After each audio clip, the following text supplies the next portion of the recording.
নমস্কার সকলকে, Mithu's kitchen official চ্যানেলে আপনাদের সকলকে স্বাগত জানাই। আশা করি আপনারা যেখান থেকে আমার এই ভিডিওটি দেখছেন আপনারা সকলেই ভালো আছেন এবং সুস্থ আছেন। আজকে আপনাদের সাথে চটজলদি ব্রেকফাস্টে বানিয়ে নেওয়ার জন্য ছাতুর পরোটা রেসিপি শেয়ার করে নেব, যা কিন্তু খুব স্বাস্থ্যকর, যা আপনারা বাচ্চাদেরকে টিফিনেও বানিয়ে দিতে পারেন এবং সকালের ব্রেকফাস্টে কিন্তু নিজেরাও বানিয়ে খেতে পারেন। তার জন্য প্রধান উপকরণ হচ্ছে ছাতু। তার জন্য একটি বাটির মধ্যে আমি এখানে 250 গ্রাম মতো ছাতু নিয়েছি। আপনারা পরিমাণ মতো নিতে পারেন যে যতটা বানাবেন।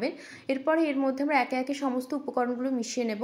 1 চামচ জোয়ান নিয়েছি, 1 চামচ কালো জিরে নিয়েছি, পরিমাণ মতো নুনটা দিয়েছি। এখানে নুনটা কিন্তু পরিমাণ মতো দিতে হবে, কারণ আটা যখন মেখে রাখবো তখন কিন্তু আটার মধ্যেও নুন দেওয়া আছে, তাই পুরটার মধ্যে কিন্তু পরিমাণ মতো নুন দিতে হবে। এরপরে আমি দুটো মাঝারি সাইজের কোচানো পেঁয়াজ নিয়েছি, থেতো করে রাখা রসুন, কোচানো কাঁচা লঙ্কা, গ্রেট করে রাখা আদা।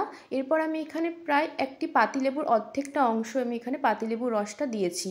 এতে কিন্তু লেবুর রস দিলে পুরটা কিন্তু অনেক টেস্ট হয়, সেই কারণে কিন্তু আমি এখানে লেবুর রসটা দিয়েছি। আপনারা চাইলে স্কিপ করতে পারেন, তবে দিলে কিন্তু খেতে অনেক স্বাদ হয়। এরপরে হচ্ছে ছাতুর পরোটার একটি প্রধান উপকরণ হচ্ছে আচার। যে কোনো আচার আপনারা ব্যবহার করতে পারেন। আমি এখানে আমের আচার ব্যবহার করেছি। চেষ্টা করবেন যাতে মশলাদার আচার ব্যবহার করার। এতে টক মিষ্টি বা ঝাল যে কোনো আচার ব্যবহার করলে কি হয়, টেস্ট অতটা হয় না, কিন্তু যে কোনো মশলাদার আচার যদি ব্যবহার করেন তাতে কিন্তু এই ছাতুর পরোটার টেস্ট অনেকাংশে বেড়ে যায়। আমি কিন্তু এখানে আচারের সাথে যে তেলটা থাকে সেই তেলটাও কিন্তু আমি এর মধ্যে দিয়ে দিয়েছি।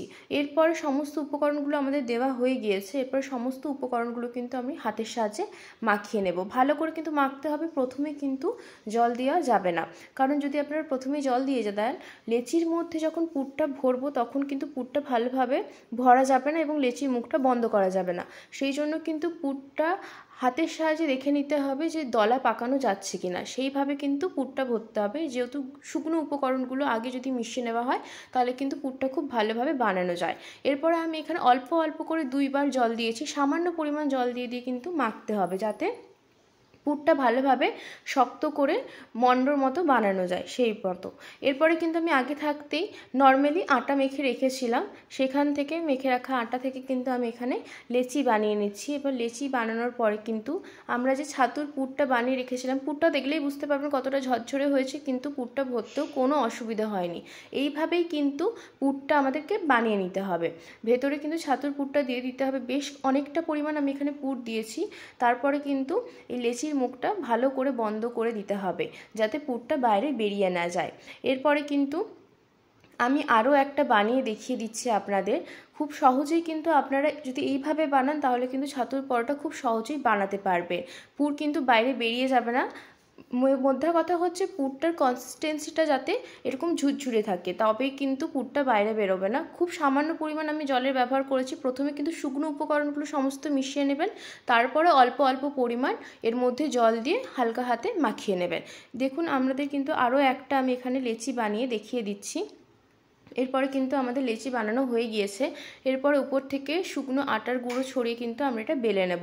আপনারা চাইলে কিন্তু এটা ময়দা দিয়েও বানাতে পারেন। আমি এখানে স্বাস্থ্যকর যেহেতু, সেই কারণে কিন্তু আটার ব্যবহার করেছি। ময়দা দিয়ে বানালেও খেতে ভালো হয়, আটা দিয়েও ভালো হয়, তবে যেহেতু ময়দাটা অতটা স্বাস্থ্যকর নয় সেই জন্য আমি এখানে আটার ব্যবহার করেছি। এরপরে কিন্তু গুঁড়ো আটা ছড়িয়ে ভালো করে কিন্তু বেলে নেব। দেখছেন কত সুন্দর ভেতর থেকে কিন্তু একটু পুর বেরোয়নি আর ফেটেও যায়নি। এরপরে কিন্তু আমরা একটা তাওয়ার মধ্যে এই পরোটাটা দিয়ে 2 পিঠ ভালো করে সেঁকে নেব। যতক্ষণ অবধি ভালো করে সেঁকা হচ্ছে ভালো করে সেঁকে নিতে হবে। এরপরে আমি এটা ভাজার জন্য কিন্তু গাওয়া ঘিয়ের ব্যবহার করেছি। যেহেতু স্বাস্থ্যকর বারবার বলছি সেই কারণে ঘিয়ের ব্যবহার করেছি। আপনারা চাইলে কিন্তু এখানে তেলের ব্যবহার করতে পারেন, তবে ঘিয়ে ভাজা পরোটার স্বাদ কিন্তু অনেক বেশি হয় তেলে ভাজার পরোটার থেকে, সেই কারণে কিন্তু আমি এখানে ঘিয়ের ব্যবহারটা করেছি। এরপরে ঘিটা দিয়ে ভালো করে 1 পিঠ আমি এখানে সেঁকে নিয়েছিলাম। তারপরে ওপর পিঠটা আমি এখানে আবার একটু পরিমাণ ঘি দিয়ে দেব। এতে কিন্তু পরোটাটা খুব ভালোভাবে ভাজা হবে। ঘিটা দিয়ে ভালো করে কিন্তু আমরা এখানে 2 পিঠ ভালো করে ভেজে নিতে হবে, তবে কিন্তু পরোটাটা খেতে ভালো লাগবে। বাড়িতে অবশ্যই একবার ট্রাই করে দেখতে পারেন এই ছাতুর পরোটা। যারা খেয়েছেন তারা তো জানেন কতটা সুন্দর খেতে হয়, আর যারা খাননি তারা একবার হলেও এইভাবে বানিয়ে দেখতে পারেন। আশা করি আপনাদের ভালো লাগবে। দেখুন পরোটা কিন্তু খুব সুন্দরভাবে ফুলছে, পুরটা এত সুন্দরভাবে হয়েছে সেই কারণে কিন্তু পুরটা বাইরে বেরিয়েও যাচ্ছে না, আর পরোটা কিন্তু ফুলছে।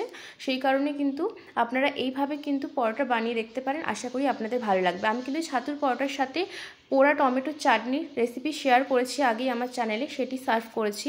যদি আপনাদের এই রেসিপিটি ভালো লেগে থাকে অবশ্যই আমার চ্যানেলটিকে সাবস্ক্রাইব করবেন, লাইক শেয়ার কমেন্ট করতে ভুলবেন না, আর বাড়িতে একবার হলেও এই রেসিপিটি ট্রাই করে দেখবেন। যদি ভালো লেগে থাকে কমেন্ট করে অবশ্যই জানাবেন আপনাদের এই রেসিপিটি কেমন লাগলো।